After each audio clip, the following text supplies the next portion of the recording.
Mr. Secretary General, welcome to Jerusalem.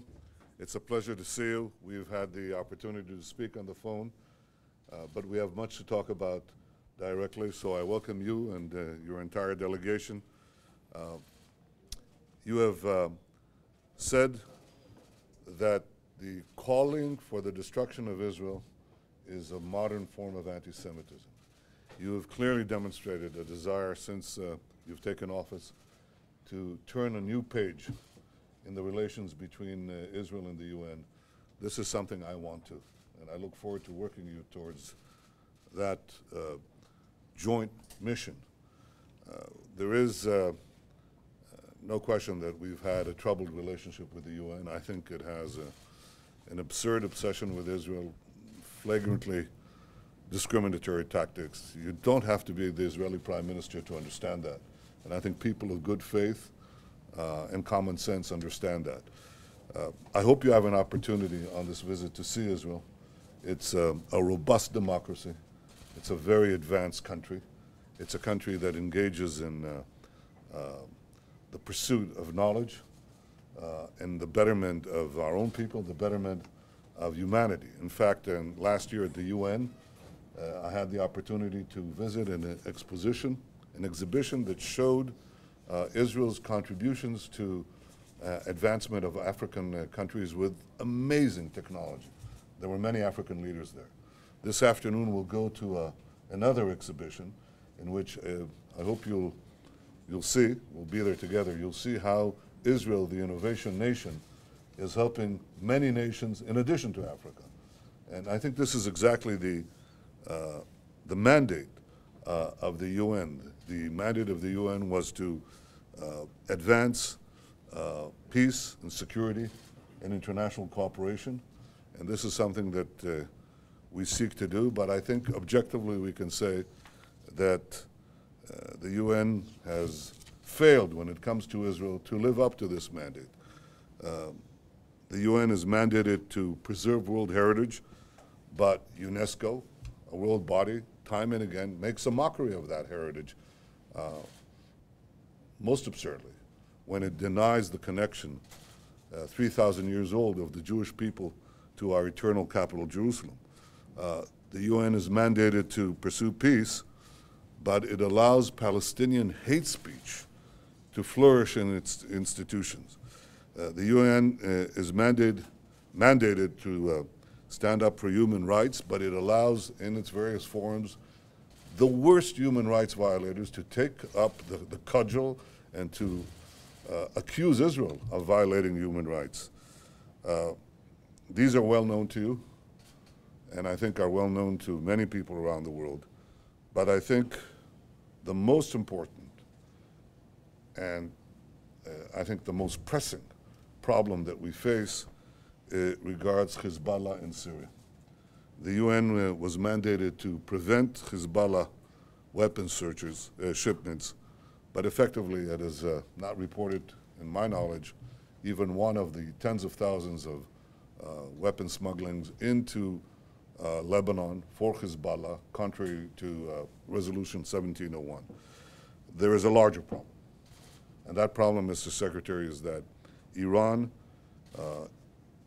is busy turning Syria into a base of military entrenchment, and it wants to use Syria and Lebanon as war fronts against its declared goal to eradicate Israel. It is also building sites to produce precision-guided missiles towards that end in both Syria and in Lebanon. This is something Israel cannot accept. This is something the UN should not accept. And I intend to speak to you at great length about this and other tasks that I believe are important for the maintenance of peace and security in the world. I think the time has come to restore moral clarity at the UN. I know that this is a tremendous task. I know that the Secretary General does not have power over the members. I know also that the members don't always reflect their good relations with Israel that are expanding rapidly in the way that they vote in international bodies. Yet I believe that your leadership can make a difference. I believe that merely focusing on these changes that are so obvious are so sensible and are so necessary for the advancement of stability and security and peace and ultimately prosperity, I believe that you can make an important difference. And it's in that spirit that I look forward to working together with you on this visit and beyond to advance the noble ideals on which the UN was founded and that the people of the world so justly deserve. So welcome to Jerusalem, Mr. Secretary. Thank you. Thank you very much, Mr. Prime Minister, for your warm welcome. And I want to say that I started my visit this morning in the Yad Vashem.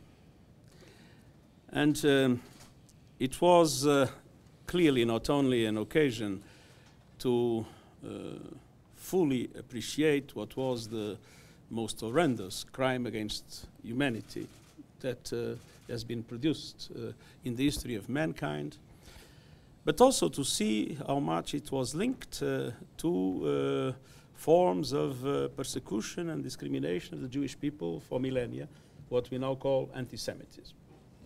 And indeed, it is for me clear that to express that the right of existence of the State of Israel doesn't exist, or the wish to destroy the State of Israel is an unacceptable form of modern anti-Semitism.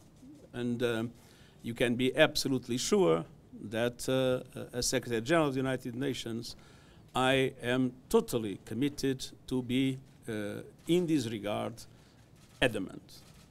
The right of existence of the State of Israel is clear, and the right of existence in security of the State of existence is clear.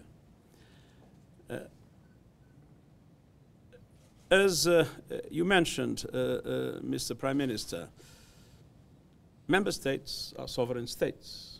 Member states define their positions based on their interests, their values, their convictions. As Secretary General of the United Nations, I believe it's my duty to be simultaneously an honest broker and a messenger for peace. And to be an honest broker means to be impartial.